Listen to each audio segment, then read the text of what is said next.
Hey, it's Ed. Before we start, I wanted to let you know that this episode is brought to you by Colorado Parks and Wildlife's Partners in the Outdoors program. The Partners in the Outdoors program brings together diverse interests from across the entire spectrum of the outdoors to advance and balance both outdoor recreation and conservation here in Colorado. The program seeks to foster alignment and trust through three cornerstone initiatives: the Partners in the Outdoors Conference, the Colorado Outdoor Partnership, and the Colorado Outdoor Principles, as well as extensive resource sharing and network building. As many of you know, I work in land conservation, and I'm also deeply involved in a wide array of outdoor recreation here in Colorado. I believe that CPW's Partners in the Outdoors program is the country's foremost resource for exchanging ideas, exploring common ground, and finding solutions for challenges facing the conservation and recreation sectors here in Colorado and beyond. Partners in the Outdoors is doing inspiring, critically important work that aligns well with many of the topics we discuss here on the podcast. This episode features Chris Castilian, Executive Director of Great Outdoors Colorado. Chris and his team at GOCO have been longtime supporters of Partners in the Outdoors, and GOCO is one of Colorado Parks and Wildlife's most trusted partners when it comes to conservation, recreation, and community here in Colorado. From my perspective, the partnership between CPW and GOCO is a case study in successful and effective collaboration that results in impactful large-scale conservation. To learn more about Colorado Parks and Wildlife's Partners in the Outdoors program, check out the episode notes and click through to their website. I greatly appreciate their support.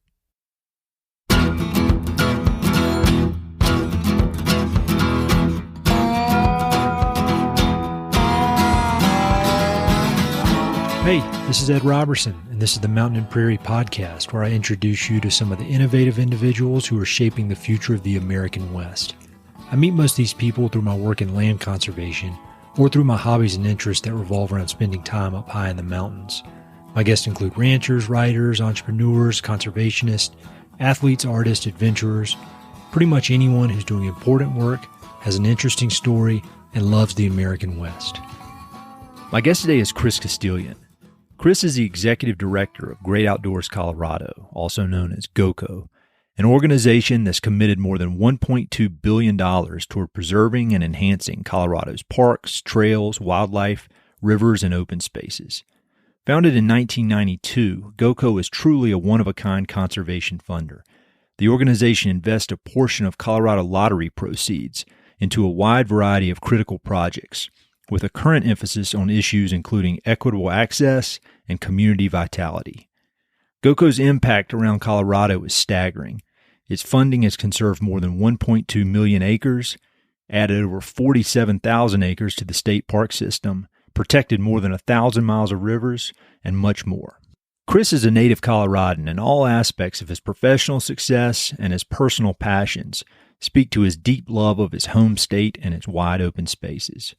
Chris was formally trained as an attorney, but early in his career, he chose to focus on service rather than billing hours at a fancy law firm. He served as the Deputy Chief of Staff to Governor Bill Owens and as Director of the Colorado State Board of Land Commissioners. He also had a successful stint in the private sector, honing his business skills, which have served him well at GOCO. And as you'll hear, his focus manifests itself in his personal life through his commitment to the outdoors and mountain biking. He's completed the Leadville 100 mountain bike race multiple times. Since we're all sticking close to home these days, Chris and I connected via Skype to talk about GOCO, his career, and his thoughts on conservation in Colorado and beyond. We started with a deep dive into the history of GOCO, and we discussed how the organization has evolved, and we talked about its goals and plans for the coming years. We also talked about how GOCO is working to address some of the current public health and social challenges here in Colorado, including equitable access to the outdoors. Chris and I spent a lot of time discussing his personal background, why he chose to pursue a service-based career, his thoughts on leadership, lessons learned from the business world, and what characteristics he looks for in employees. We also talk about his love of mountain biking, the Leadville 100, our shared interest in books and history, and he offered some wise parting words to the listeners. If you care about protecting the West's open spaces and communities, then this episode is a must-listen. I hope you enjoy. maybe could you just talk about Great Outdoors Colorado, what you guys are, and kind of the history of the organization? Yeah, of course. So we are this really odd thing. We're technically a political subdivision of the state, but we're actually a creature of the Constitution. We were created in 1992 to distribute up to 50% of the lottery revenues. And I won't bore you with how those are calculated, but in effect, this year we will grant out about $72 million for parks, trails, open space, and wildlife projects throughout the state of Colorado. So this was an issue back in the day when the governor at the time, Romer, was frustrated with the legislature not living up to their promise, which was when we enacted the lottery in the early 80s that all the revenues would go for outdoor recreation opportunities, and they were reallocated them towards highways and prisons and things that legislatures are obligated to fund. And so he put together a committee of folks back in the day, led by now former Secretary of the Interior, Ken Salazar, to essentially put together a ballot question for the voters to ensure that all the lottery revenues would be put towards those issues that we were essentially sold in the early 80s, that they would be funded. So we fund half of our revenues go every year to Colorado Parks and Wildlife, and then the other half is distributed through competitive grants out to land conservation organizations, local governments, and special districts for parks and outdoor and open space amenities throughout the state. That's a perfect summary. And I wish when I initially started getting involved in conservation, I wish I had just had you explain it to me like that. One question that I've had about GOCO in general, and just how it's Colorado is such a leader in conservation on so many fronts. And I should know this answer, but I don't. Are there other states that have anything similar to this, or is this I would imagine it's the first of its kind, but how do other states compare with programs like this? Yeah, so we are the only state that has a constitutionally protected source from lottery revenues for parks, trails, open space, and wildlife projects throughout the state. So we are one of a kind. There are other states that take some portion of the lottery revenues and spend it on outdoor kinds of amenities, but nothing like Great Outdoors Colorado exists anywhere else in the country. Generally on this podcast, I try to keep things. I try not to talk about current events, but I think given where we are now, it's almost irresponsible to not talk about current events. Before we started recording, we were just talking about the pandemic, and there's the pandemic, there's economic uncertainty, there's social uncertainty, and we're in this really historic moment. And, I think a lot of people understand the need to support first responders, hospitals, food banks, things like that, kind of the immediate needs that are coming from especially the pandemic. Can you talk a little bit about why conservation and why open space is important during this crazy time we're in, and why people should really focus in on that as a need?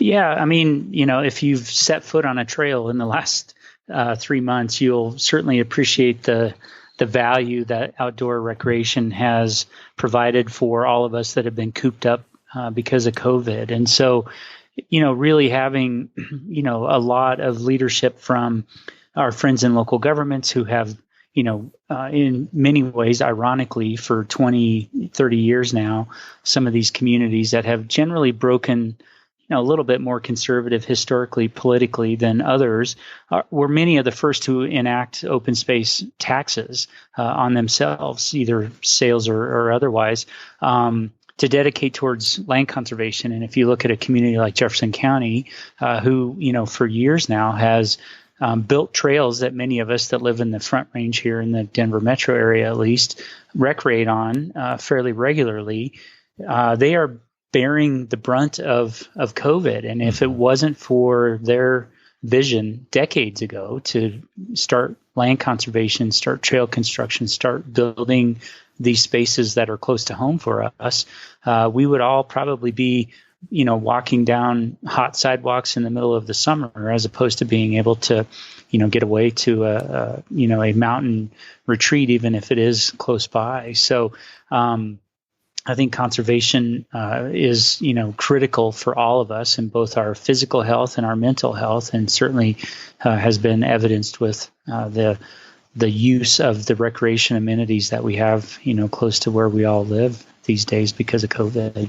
This thing, it seems to have caught so many people off guard, and it was just something that people had never even really considered as a possibility of things that could happen. And I know that y'all were kind of deep in the planning for your strategic plan, your new strategic plan that was going to guide the organization for a long time, and you were in that process. And it seemed like, at least I'm on the outside, obviously, but it seemed like this whole, the pandemic kind of hit as that was wrapping up that planning process. So how did that affect at all your planning around the strategic plan and how the strategic plan came out? Because I was recently reading it, and it seems to be a perfect document for the time that we're in right now, which we were obviously not in January. So how did that all kind of come together? Well, we've had this great opportunity, Ed, over the last 18 months, really. We've had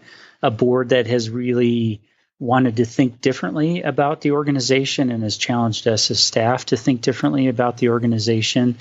We've got the luxury of 27 years of history that has informed this discussion for us over the last 18 months. And our board really gave us a long leash to go out and try some new things. And so, historically, this organization has adopted strategic plans every 5 or 7 years or so. And, we had adopted our most recent one in 2015, and it was great. The board at the time had ventured into some areas that had been non-traditional places for GOCO to experiment, like at the time it was called Inspire, but it's rebranded our Generation Wild, and really looking at what we could do as an organization to get kids outside, because we'd seen this trend with kids losing that experience as a youngster to be able to just go run and play free in the outdoors. And so our board made a $30 million bet in 2015 that they could, try to break that cycle and start changing our behavior as a society to encourage and incentivize kids to get outside. And so, we had taken some big steps over the years, but I think with this strategic plan, it's a big departure from where we've been. We've had 15 programs for the last, decade. And our partners, like Palmer and like our local government partners, have become very accustomed to working within this program structure that GOCO has created. And we essentially wiped the slate clean.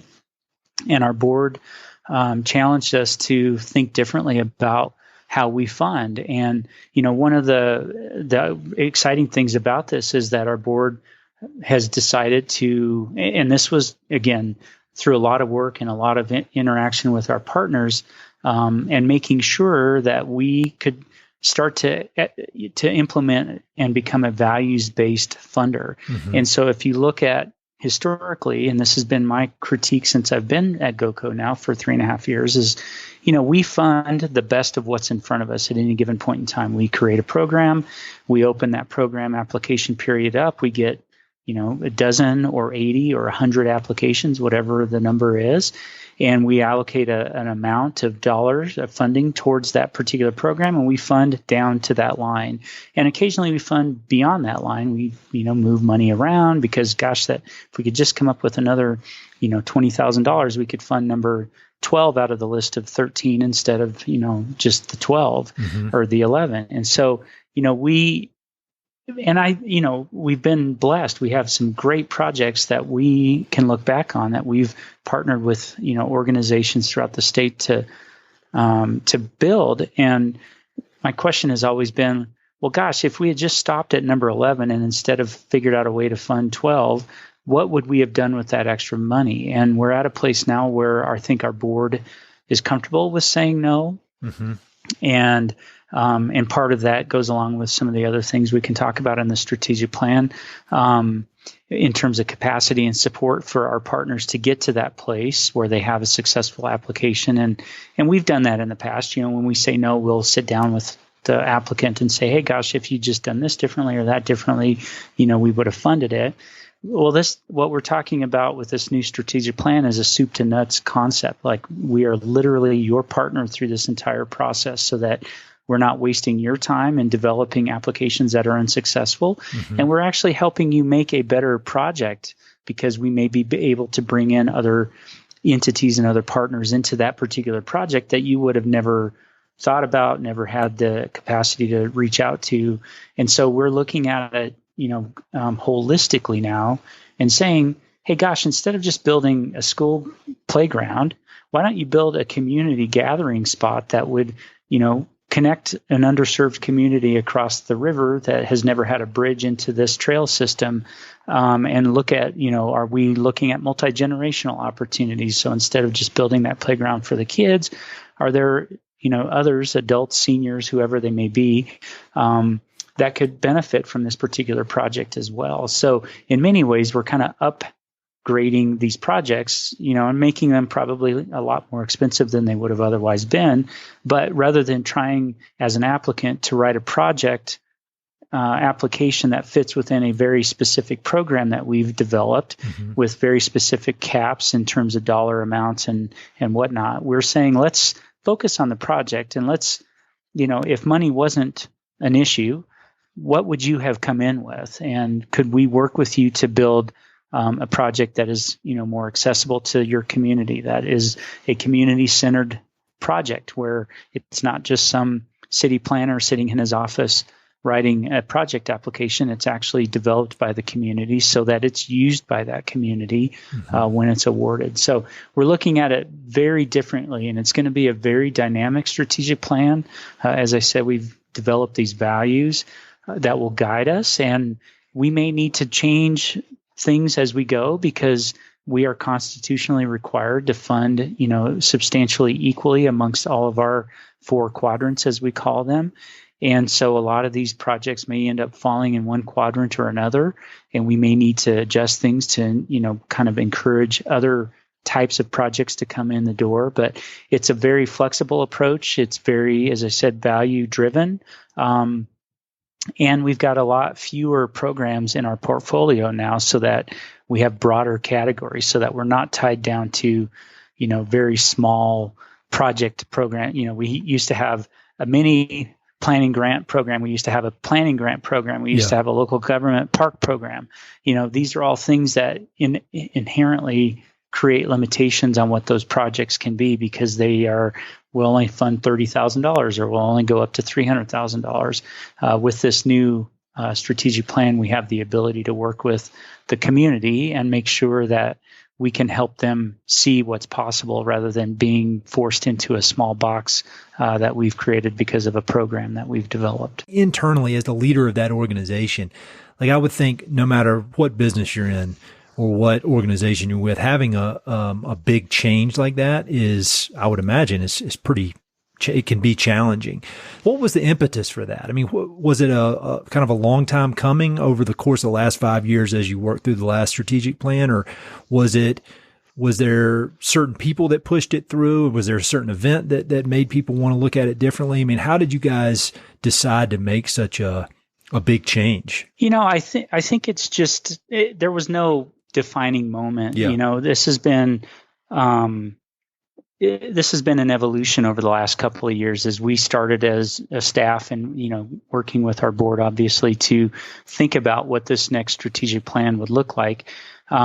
We chose to reach outside. Historically, when we've done these strategic plans, they end up being sort of a death march around the state where you're meeting with partners and listening to everybody and taking feedback and then doing whatever it was that you wanted to do in the first place. And we kind of flipped it on its head this time, Ed. We brought in an outside consulting firm to really make us think differently. They had never really played in this space as directly as they had with GOCO. They came in with a lot of lingo and jargon that made us all frustrated and uncomfortable because we were like, what are you talking about with an experiment? We need to see if this works in practice. And just really made us uncomfortable about this. But one of the things we started with interviews with all of our partners, supporters, opponents, and there are a few opponents of GOCO, and for whatever reason they feel money could be better spent in education or on roads or whatever it may be, and that's something for the voters to decide on if they ever decide to open that back up. But we wanted to understand, like, what is it about GOCO that you don't like? And sometimes we can address issues by informing ourselves and informing the naysayers. And there aren't that many naysayers, so I don't want to get hung up on that. But we went out and really tried to find an honest group of folks that we could sit down with that said, how can we function better? And consistently, what we heard back from our partners and stakeholders is, you need to be the leader. We want to be in that boat with you, but you guys need to steer us in the direction that we all think we want to go. And so it was kind of a big step for us to go from, as I said, funding the best of what's in front of us to now saying we're only going to fund the best. And we want you all to be the best. And we will commit to you that we will show up for you in these communities to ensure that you have the best projects and that they will be funded. But these are the values that are important to the organization. And these weren't things that we just pulled out of thin air. These were values that we based on, that we developed based on the interviews that we had, and certainly the feedback that we've gotten through the last 18 months of this conversation. And we've kind of distilled them down into these buckets. And the values that are driving this organization now are community vitality, resource conservation, outdoor stewardship, equitable access, and youth connections. And those are the 5 things that we will look at projects and opportunities for our programs to serve and help us, develop our funding and tailor our funding to encourage those values. And so if you think about a project, if you can tick off all 5 of those values, you're obviously going to compete well and likely get funded. And and we're not drawing any arbitrary lines in this, but we're trying to incentivize projects to come in our door that, achieve these goals. And, just using community vitality as an example, this is where, we will continue to fund the things that we funded for 27 years. We will continue to fund parks and trails and baseball fields and soccer fields. But is there an opportunity for us to fund those things and make them, a little bit more accessible for underserved communities, that we can make sure that that soccer field is really what that community wants and not, what I said earlier, that some, public works director sitting in his office, had time to write up in terms of a project application.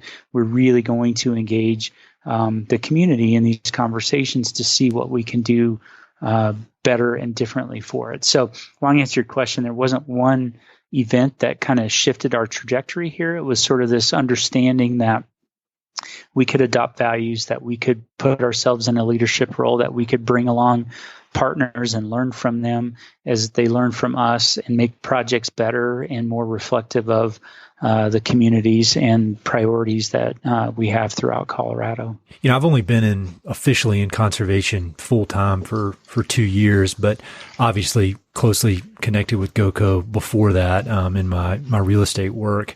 And it's been really fun to watch the evolution, and impressive. I think that thing you said about being the leader, I think that's really inspiring and exciting to see. And you can see it in this new strategic plan. It's a great document. And one of the things that I noticed, and it continues to come up, and you just mentioned it, is equitable access to the outdoors.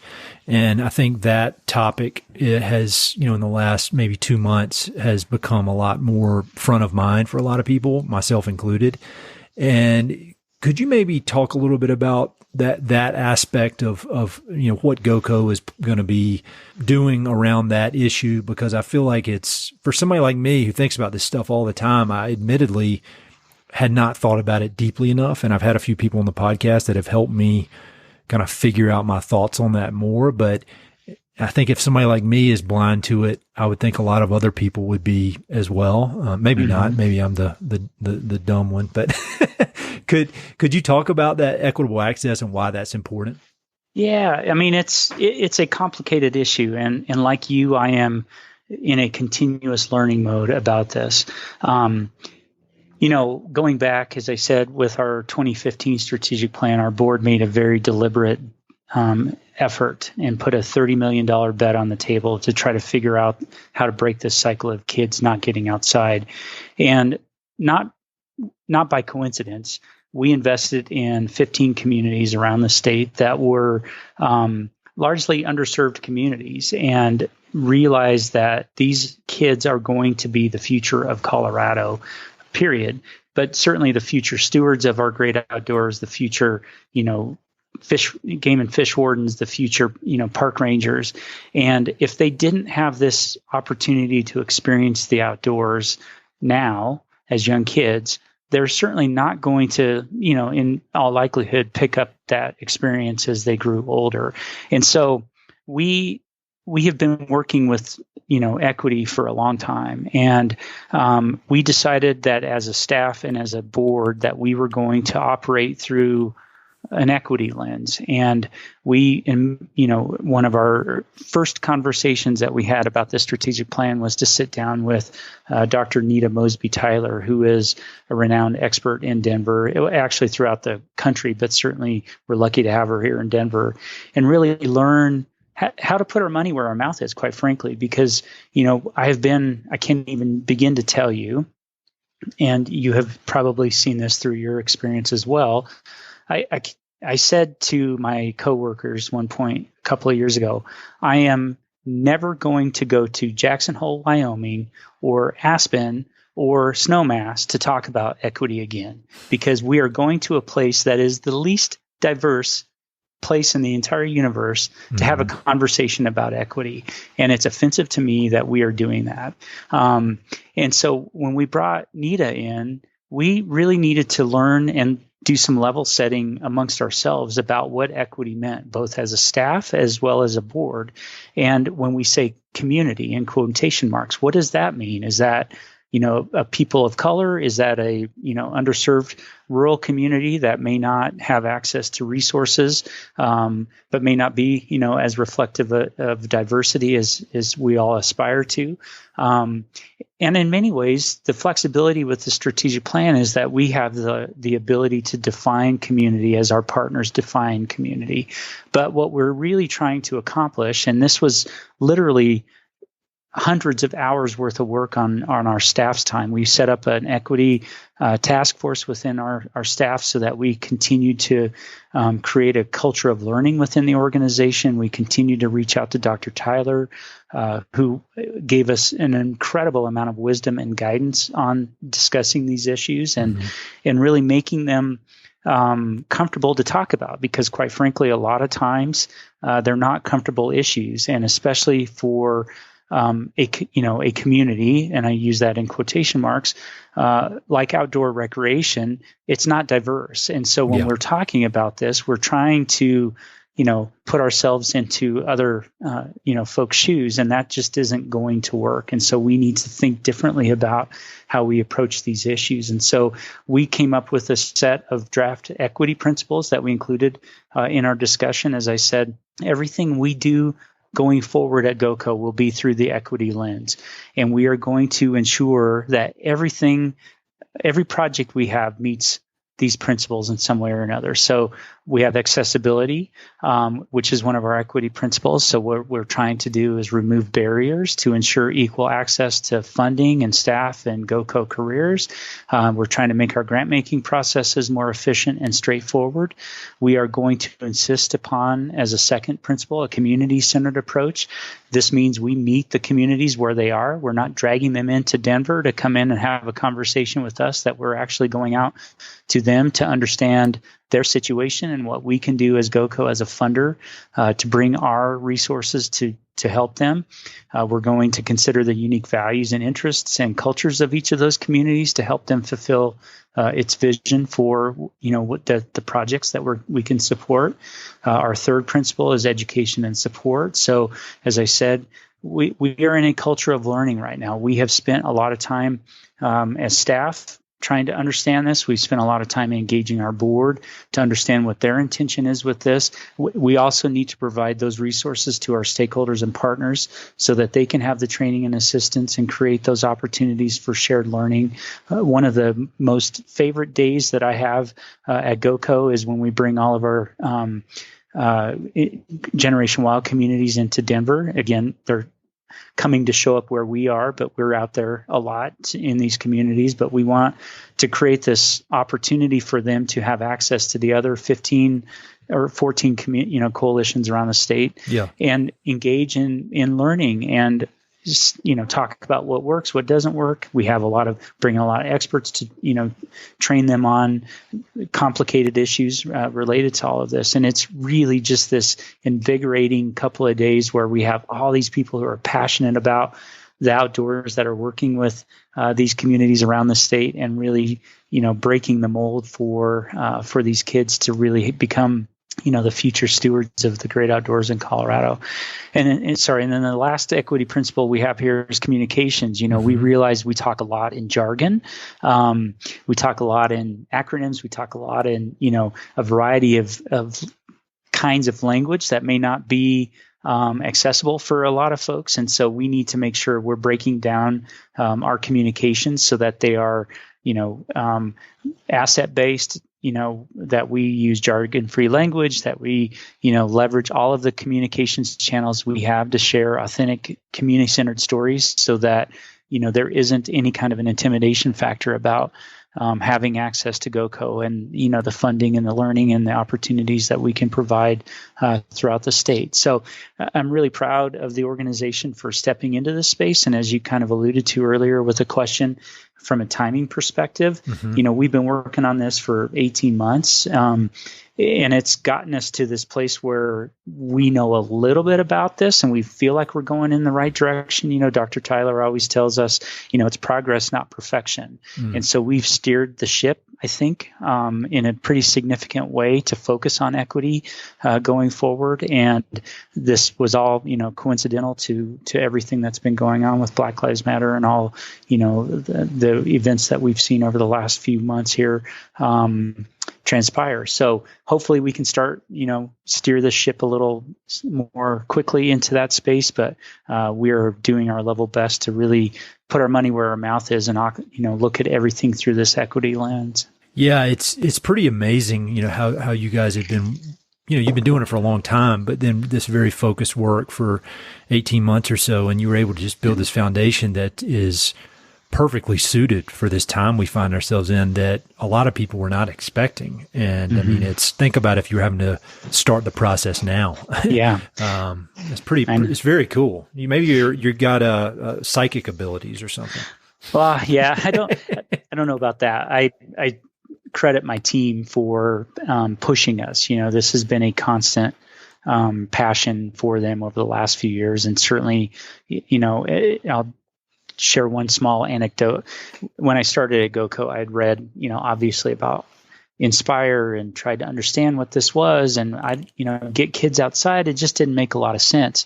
And even for the first few months that I was at the organization, it's, you read about it on paper and you think, gosh, I grew up here. My parents kicked us out of the house, in the summer and basically said, we don't want to see you until dinner time. And kids these days just don't have that opportunity.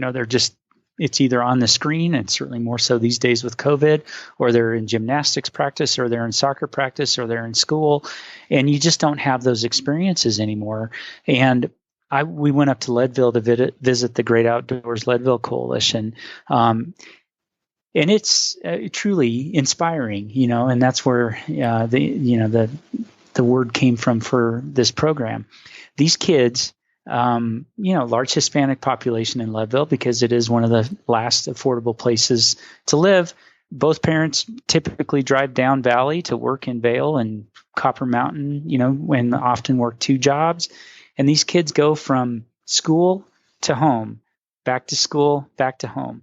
They look out their window and they see Mount Massive and Mount Elbert and this beautiful mountain range out there, and they never get to experience it. And this group up there, Great Outdoors Leadville, has just changed these kids' life. We went and visited them. They were out at the one of the ropes courses in that community up there. And the minute those kids got off the bus, they were just running through that forest, like banshees, screaming like banshees, going crazy. And it's like, that's what we're funding. And it was finally then that it just dawned on me that, it sounds kind of unclear what this investment is, but when you see it actually happen and you witness it with these kids, and hopefully it sticks with them as they grow up and start thinking about what their careers could be, and realize that this experience they had as a young kid through this program could hopefully influence them and shape their future. That's a great story, and I think it really plays up the how important this idea of community is, because when I moved out west, I really didn't have any real understanding of any of this stuff. And I think, like a lot of people who've just got a very surface level understanding, I thought when you think conservation, you think, well, let's just turn it into a nature preserve. Mm-hmm. But thanks to hanging around with people like your team and people like Russ Schnitzer at Gates Family Foundation, and obviously the team at Palmer and, Cattleman's, all these great kind of mentors that I've had, it becomes clear pretty quickly that at the end of the day, it's about building resilient communities. I mean, we obviously want the landscapes to be strong and to be conserved and not ruined, but it's for the community and for the people. Yeah. And I think that it may not be evident for people who don't think about this stuff all day. So I think that's a great story. I should get some of those people from the Leadville organization on the podcast. Yeah, you should. It's, they've got this amazing partnership with the county and the school district and Colorado Mountain College up there, who we just had a virtual groundbreaking for the gear closet that CMC is hosting at their campus up there for GOL. And, it is incredible. And you see it working, right? I mean, these are all very busy folks who have a million other things on their plate with other obligations that they may have to the county or the school district or whatever, but they prioritize this, and largely because GOCO's got a couple, $2 or $3 million invested in this community at this point in time. But it's hitting on all cylinders, and these kids are going to be the future for outdoor recreation in Colorado, and conservation and stewardship and all of the other important values that we have.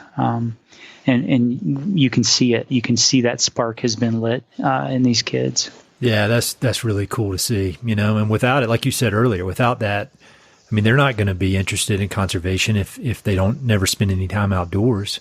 And I mean, it's like the author that I just recently had on the podcast, David Gessner, he talks about, you got to fall in love with a place to fight for it. And that's the way, that's the only way to do it. You mentioned growing up in Colorado. I want to talk about you specifically because you've got such an interesting and unique background. Where did you grow up in Colorado? I was born in Denver at the old St. Anthony's when it was down here on Colfax.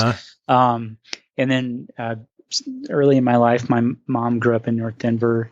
And so we spent a few years near Inspiration Point over there, and then, as was common back in those days, made the exodus for the suburbs. So I grew up in Lakewood, went to Alameda High School, and it only left for college and come back since. So you did college, you did law school, if I'm correct on that, mm-hmm. And then you went into public service, right? You were kind of in the political arena for a while. I was, I had one of these awakenings when I was in my law school. I worked for a big law firm in town, and this was in the early 90s. And we were just coming out of the oil bust of the 80s, and people were realizing how cool Denver was, and we were seeing this influx from California and New York and other places around the country. And I was offered a job at this law firm, but it was in the litigation side, and I wanted to stay in the natural resources side. So I politely declined, and they politely shooed me on my way. And so I reverted back to the skills that got me through law school, which was construction. My dad was an electrician. And, as is the case, we were often shopped out for his general contractor or, whoever it was that needed somebody who could dig a ditch back in the day or roof a house or whatever. Yeah. So I did that for summer, studied for the bar, and just through luck and great relationships that I had with folks at the time, I ended up getting a job in government relations just because there wasn't really anything else available to me in the law, true legal field, and have never left it since. So it's been a great career for me. I've been very lucky in some of the opportunities that I've had, and it was really all because I was roofing houses and driving limo at the time, and a lawyer that I worked for that was my mentor at the law firm, his wife called me and said, "Hey, would you like to do this?" And I'm like, "Does it pay better than roofing houses?" And she's like, "Yeah, probably, and it's probably a lot cooler." And I said, "Yep, I'm in." So anyway, it was truly good fortune on my part to be able to have the chance to do that. Well, what has kept you in that line of work? I mean, the kind of this service aspect. I mean, I know you had several years in the for-profit world as well, but it seems that this service, you kind of keep getting pulled back to that. I mean, why that versus going to a law firm and raking in $1 million a year? I mean, what is it? What is it about this mission-driven aspect side of things that keeps you there? I think, Ed, I mean, whether this is a statement about my ego, I'll let you decide that, but you can have so much more impact in these public service opportunities. Mm-hmm. And, and I don't mean to sound purely altruistic when I say that, but you really can. And, I used to say that one of my mentors was Steve Farber, and he was, a boss of mine when I dabbled in the private sector. And Steve is this iconic Denver, lawyer that, has in many ways shaped the political fortunes of, virtually every single U.S. senator or governor for the last, 40 or 50 years in Colorado, mm-hmm. and came from humble roots. He went to high school with my mom at North High School in Northwest Denver. And he would always sit down for a cup of coffee with anybody who came through his door. Wow. And his wisdom and his advice to me on that was, you never know, that person could be president someday. And, so there was always this sort of like, I'm doing it, but, in some way, scratch your back, scratch my back. But that was not Steve's motive. His motive was just to share his wisdom and his experience. And so taking guidance from him, I do the same thing. And I always tell anyone who comes to me, again, seeking career advice, which I'm not exactly the right person to be offering advice on, but I always tell them, go pull a stint in public service. You won't regret it. You will learn more, and you may actually, get in your blood, and you may not ever want to come back out of it. Give you one quick anecdote. When I was in the private sector working for a large oil and gas company here in town, I had a colleague, a friend, who worked in the regulatory world, and his job was filing permits and getting permits to drill wells.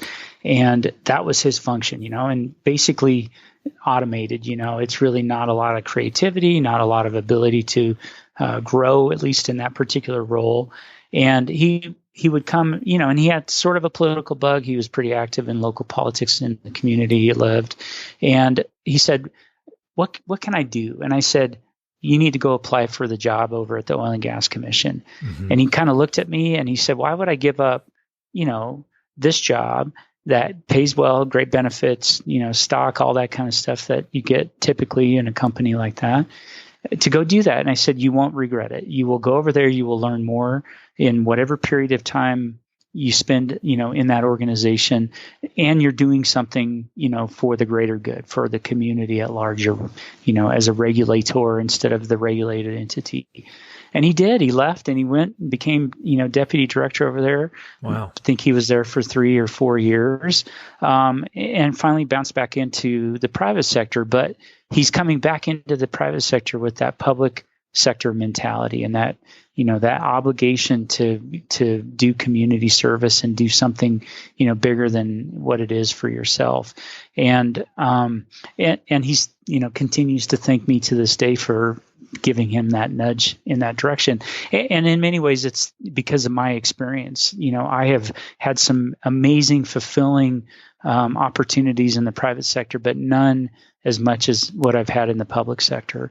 And, I jokingly say I got to see the world through the eyes of a governor and through the eyes of Steve Farber. And so I've had this, blessed career path where I've been able to see both sides of that, and I enjoy them both. But the public side has been more rewarding, exponentially for me. Yeah, now that I'm, on the nonprofit side of things and kind of mission driven versus money driven. I mean, I think I was 40 when I made the change, and I'm kind of like, man, I almost wasted 20 years. I wish I had known how rewarding it was when I was 20. So what prompted you to go into the oil and gas business? Because I think when people hear, one of the top, conservation leaders in the country, I doubt they would initially think, oh, he worked in oil and gas for a long time. So how did you decide to go into that business? It really was just sort of a progression of my career. And, as you've said, I started in nonprofit. I went into public service. I did a stint at a law firm. I had, amazing opportunities, and this was just something that kind of came to me. And, I'd always, as I said earlier, when I made the smart choice, but not so smart at the time, to decline the offer at the law firm because they wanted me to go do litigation and I wanted to stay in natural resources. I'd always had an interest in natural resources, growing up in Colorado, seeing the boom and bust economy, experiencing the great outdoors that we have here.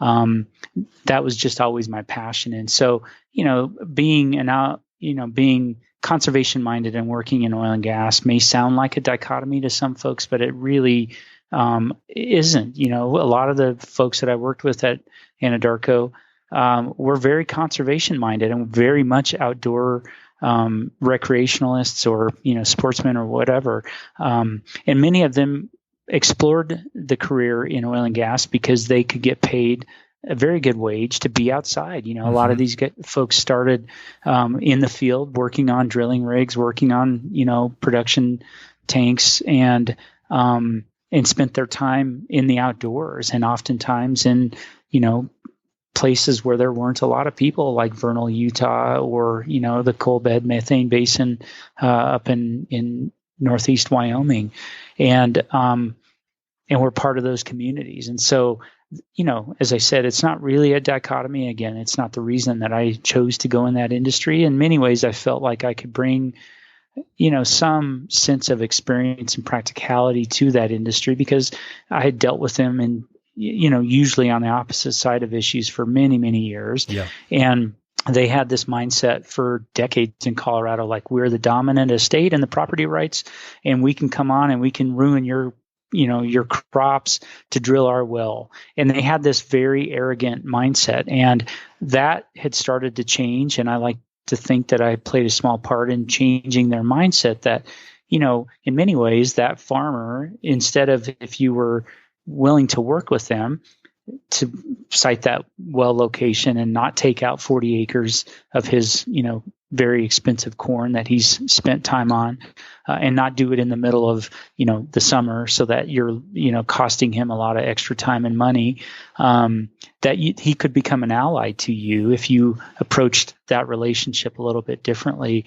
And in many ways, you can see this evolution of the oil and gas industry in Colorado, and certainly because of the political, setting over the last few years in Colorado, that industry has had to take a large helping of crow and become a more community mind partner. Realize that decisions made in Houston don't necessarily mean that's the right decision on the ground here in Colorado. And so I think, for many years, that the industry had started to make that transition and realize that there was, they could have a different role and relationship. And again, I'm not taking credit for it, but I was there during this transformative period and like to think that I played a small part in helping them realize that they could have a better stature in Colorado if they approach these communities a little bit differently. Russ Schnitzer and I talk about this a lot, but the benefits of having spent time in the business world, and how, at least for me personally, I think it gave me kind of like a level of, and I still haven't figured out the right word, but the only word I can come up with is a level of aggression. And I don't mean that in like a testosterone fueled, like wild dog. I just mean it like the aggressive nature that you have to approach business deals with, because it's, it can be extremely competitive. And I think if you can bring a version of that into the conservation world, and adjust it as necessary, but just a little bit of aggression, the good kind, it can have really great benefits for these projects we're working on. And so what did you learn from your time in the business world? I mean, what lessons did you learn that you now apply at GOCO that you may not have known otherwise without having spent those years there? I think for me, and my team will kill me when I say this, but, measurement is a big issue, in the business world. You're always putting metrics up, like this is our ROI, this is, our KPI, all of these terms that I had to learn because I didn't come from a business background.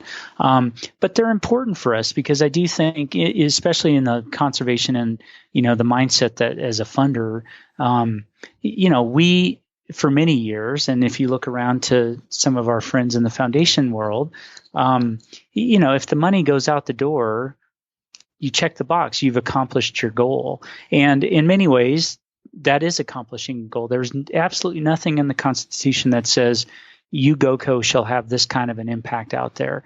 But I think it helps inform us of what it is we can be doing different and better for our partners and for, everybody in Colorado that's a beneficiary of the investments that GOCO makes. And so, we've tried, especially with the Generation Wild program that we've had for the last 5 years, we brought in Kaiser to help us do an evaluation on it. It's very time intensive, both from our perspective, but certainly more so from our partners' perspective, because there's a lot of data that Kaiser has to gather to make these evaluations and help inform us as to whether or not this has been a good investment for GOCO. And we are refining that. It's one of the things that we're looking at with the strategic plan is how can we be less of a burden on our partners to gather that data. And, I have kind of vacillated back and forth because when I came here, I wanted metrics, and you've got these very kind of showboaty metrics that we can throw up on the wall and say, look at all these, we've, conserved this many millions of acres. We've built this many miles of trail. We've built this many parks. Those are all very good at, measurements, but they're not reflective of the kind of impact that we could have or could have had we looked at those investments a little bit differently. So I think the main thing for me that I've brought to GOCO is just that willingness to learn and take the time to understand, is this really the best way for us to make these investments based on the metrics, whatever those metrics may be, and they could be just as shallow as those ones I just articulated, or truly looking and digging in and saying, are we having the impact on the kids' lives that we think we're having? And based on the anecdotal evidence, can we find the data to support those continued investments for our board? And I think our board has been very, receptive to that and understanding the data that we get from Kaiser so that they can make, continued decisions about continued investments in those kinds of programs. Yeah, that makes perfect sense. What's the slogans like, the saying, if you can't measure it, you can't manage it. And right. My wife has spent most of her career in the nonprofit world, and so I've followed Bill Gates's, the way he's approached his philanthropy, and it's the same thing, just endless measuring, which I think is really cool. A very selfish question. Well, the whole podcast is selfish just because it's very, I want to know all this stuff, and luckily other people like to listen. But, as a leader of this organization and given all your experience, when you are hiring people to come work with you and join your team, obviously they need expertise in whatever the specific job is, but are there any kind of overarching qualities that you look for in employees? Because I know a lot of people who listen to this either are in the conservation world or they want to be. And then I'm probably going to have to be hiring some folks soon. So I want to learn the secret to your success. So what do I need to do? Tell me. This is a pretty low bar, but I like to hire people that are smarter than I am and allow them to flourish. Nothing makes me prouder than to see someone that I've brought in, excel and succeed and outshine me in every way, because I do think it's a testament not only obviously to that person, but to me as a leader who can find those untapped resources in someone's potential and highlight them. I'm a big team guy, Ed. I mean, GOCO, fortunately or unfortunately, depending on your perspective, is a very flat organization, which suits me well because I don't like chains of command. I don't like a lot of structure. I'm available to the lowest person, on the org chart, as well as to the highest person on the org chart.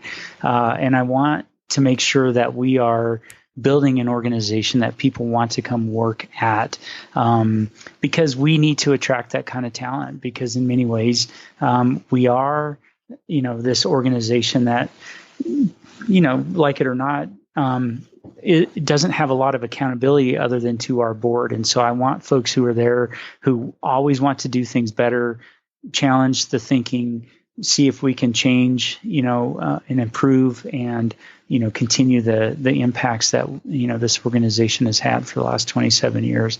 I like a team player. I like someone who, I've said this for years, both as hiring at GOCO and hiring in past jobs.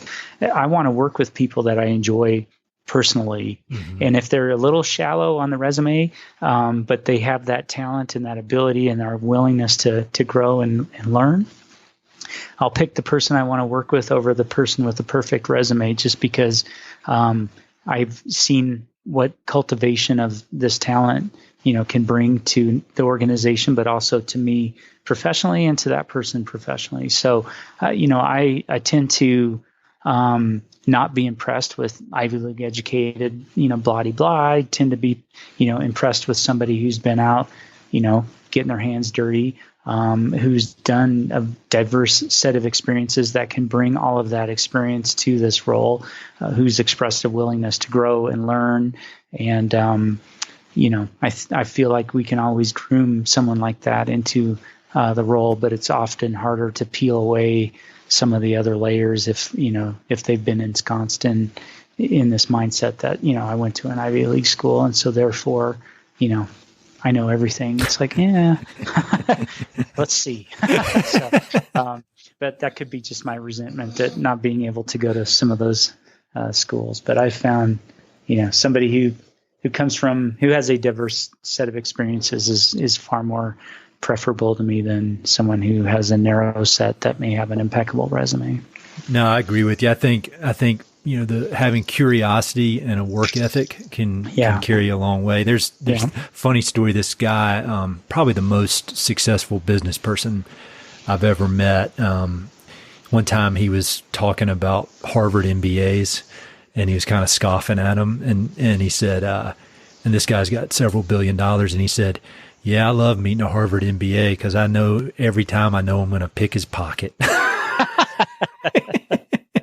thought that was funny. Well, I've got a few questions that I like to ask folks towards the end, and I was wondering if you have time, we can run through a few of those real quick. As you know, I think you've listened to a few of these episodes. I'm kind of obsessed with reading in a weird way, and so I always love to find out what books have been impactful for folks. And I like to know about books about the American West, but also, in your case, books about leadership, books about communication. Are there any books that have been impactful in your kind of professional and personal journeys? Well, I wish I could attribute something I've done to a book that I read on management or anything like that. I think honestly, it's really just been trying to cut my chops, and having a competitive nature within me has helped me be successful in that space. But when I look at your library, it's very similar to my library. I got all googly-eyed when you had Hampton Sides on and you talked about Blood and Thunder. I went out and promptly bought, In the Kingdom of Ice, and read that book. Those are the things that I enjoy reading. Nothing Like It in the World by Stephen Ambrose is one of my favorite books. Just thinking about, and honestly, how tough these people were. That's what I think about constantly. It's like amazing to me that they, constructed this railroad and dug these mines and felled these trees and dragged them for miles and somehow managed to build, a railroad that's less than 5% grade, across these mountains that were, these huge impediments for years, and undaunted courage about, the Lewis and Clark expedition and how, they avoided, hostile people and starvation and, winter. And, it's just like, my God, we've got it so easy. So like I said, I'm a big Western history nerd and love that. Worst Hard Time is one of my favorite books by Timothy Egan. Oh yeah, you talk about tough. Holy cow. Oh my God, yeah. And just, I'd never really thought about the timing of, the world wars and the mechanization of farming and the, land grabs with, large, conglomerates scooping up, old homesteads and, just all that stuff kind of happening at the same time. And you can see why we tripped into that. And, don't get me wrong, I read, some fun things as well, but that tends to be, the space where I spend if I have the chance to read for my own personal enjoyment. Principal Politician, which is about Ralph Carr, that Adam Schrager, who was a reporter here for many years, wrote, is an incredible book.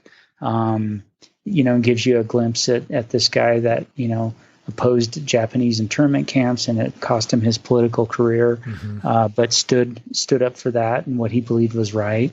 Being inspired by folks like that to do the right thing, to stand up for what is right, has helped me, I think, appreciate that value and hopefully try to emulate that value as we make these decisions in our lives.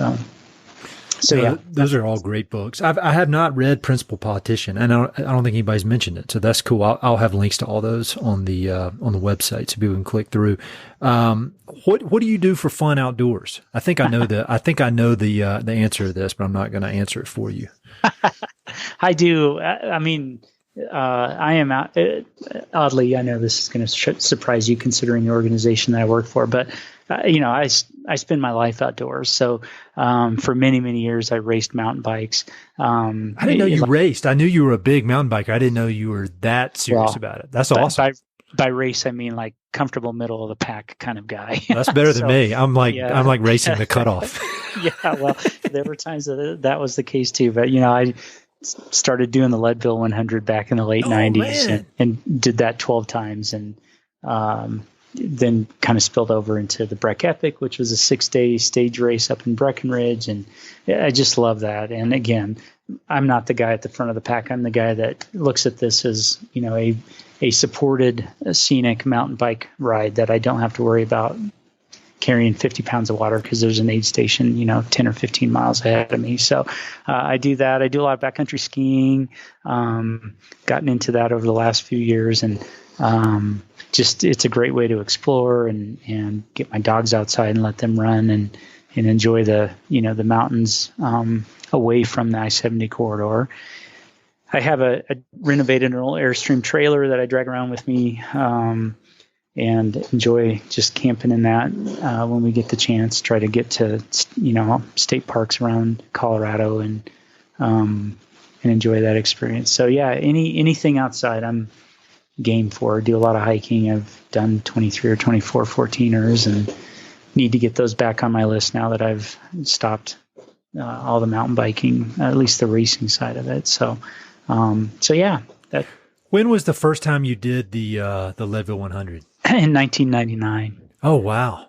Yeah, I had it's kind of a funny story. One of my Ken Klober, Ken, because he talked trash to me at I do the running stuff, and he just I got a video of him absolutely destroying me and making fun of me after like mile 43, and he's just ruthlessly and so I thought I need to get him on here. He'd be great. Oh my God, I love him. He's in many ways like a second dad to me. I just love that man. And similar situation, a buddy of mine that I used to work with came in and put this article on my desk.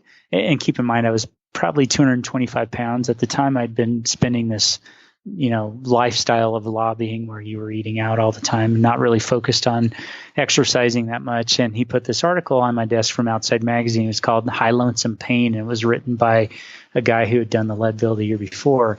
And it was just a desolate article because, back in those days before, it got bought by Lifetime Fitness, it was a small race. There were only a couple hundred folks in it.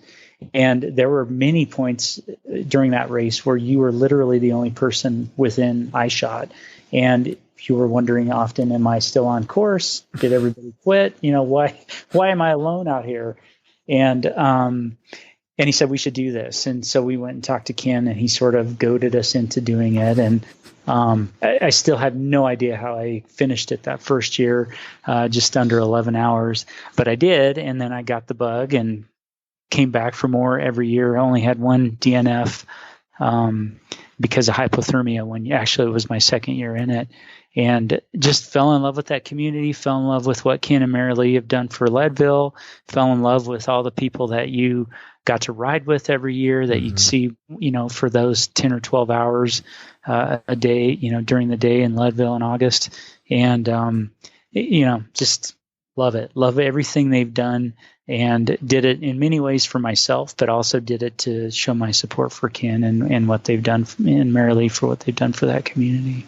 Yeah, that's an amazing story. And that I really need to get him on. I want to do it in person too, because hopefully things will get back to normal. I was actually supposed to do the 50 run this year, and it got canceled. I hated it for them, but hopefully next year we'll see. You're nuts. Those my buddies have all done Leadman, and have they really? I can't even. I did the marathon up there twice, and that was enough to break me of any conceivable thought I had about doing the 100. Well, it's people say ultra running, but it's ultra walking. I mean, that's what Ken always say. Son, you only have to average 3 miles an hour. I'm like, about mile 83 miles an hour sounds like a sprint to me. So you got to front load it. At mile 23 miles an hour sounds like a sprint to me. But So everywhere you've been in Colorado, I mean, you've been out here your whole life. You've through your job and your hobbies, you've gotten to see all these different cool corners of the state. You don't have to give away any secret spots, but if you had to pick one spot that holds a special place in your heart, is there one that sticks out? I mean, I can't pick one. I love every corner of this state. I have been so lucky in my career to have been paid to go travel the state, whether it's for GOCO or in a past life when I was working for counties. And if you name a spot, I can tell you what my favorite thing about that spot is. But I love the Eastern Plains. I love the sunsets and sunrises on the Eastern Plains. I love the tarantula migration in Southeast Colorado. I love Box Canyon and Telluride. I love Angel Falls and Telluride. I love Fruta, in the fall. Love Durango any time of the year. I've got a little cabin up in North Park in Gould. Oh, nice. And nobody knows where that is. And I literally look out at this 71,000 acre state park as my back door and feel so lucky to have this little slice of heaven and spend a lot of time up there, both in the summer and the winter, exploring, North Park and everything that it has to offer. So I wish I could say there's one thing that I'd, be able to articulate, but I love everything about Colorado, everything. No, I agree with you. The more time I spend in all these new places, I kind of had the same answer. Who when I moved here, who would have ever guessed I'd fall in love with southeastern Colorado? Yeah. And it's just this unbelievable area with great people. I love it. So kind of final question to wrap it up. With all your experiences in this area, professionally, personally, the obvious, deep love you have for the place. I mean, you devoted your life to this place. Do you have any kind of parting words of wisdom for the people listening to this podcast? Just get outside. And I know it's going to sound cliche, but, we live our lives stuck to computers and phones, and put your phone down and look up every once in a while, and you'd be surprised at what you're able to envision. And both literally and proverbially. We live in such a special place, and there's a reason why we've been experiencing growth like we have over the last 20 years. It's, the secret's out, and, there are some things in Colorado that are going to change just inevitably because of the growth pressures, and go see it now and experience it now so that you can remember what it was like when, there's homes and condos and things that are, built on that special place. So, again, it's cliche, but get outside, enjoy it, put your phone down, and look up, and fully appreciate what we have here in this great state of Colorado. Well, that's a perfect way to wrap it up. Thank you, Chris. I appreciate everything you do, and I appreciate everything your team does. And you guys, are such great partners to everybody here in Colorado who's interested in conserving and protecting these places. So thank you so much, and keep up the good work. Thank you, Ed. Yeah, I appreciate it. Thanks for having me on. I appreciate it. Hey, it's Ed again.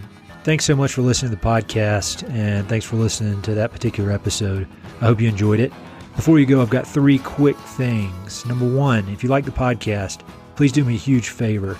Either pass it along to a friend who may be interested, share it on your social media, or go to iTunes and give it a 5-star review. All those things would mean a lot to me, and they would really help to spread the word about the podcast. Number 2, if you've listened to many of these episodes, you know that I love reading and I love talking about books. Every other month, I send out a quick email with a few books that I've recently read and highly recommend. The subjects are varied, but they're pretty much all nonfiction with an emphasis on history, biographies, adventure narratives, and topics related to the American West. There are no sales pitches for ranches, no spam, no other kind of nonsense, just books.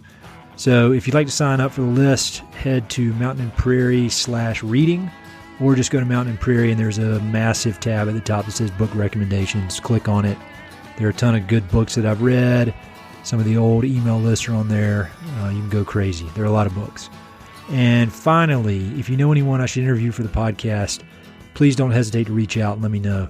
All my contact info is at mountainandprairie.com, and I'm on all the social media stuff, Facebook, Twitter, Instagram, blah, blah, blah. So feel free to reach out. I'd love to have some recommendations and suggestions of interesting people I should meet. All right, that's it. Thanks for listening. Talk to you soon.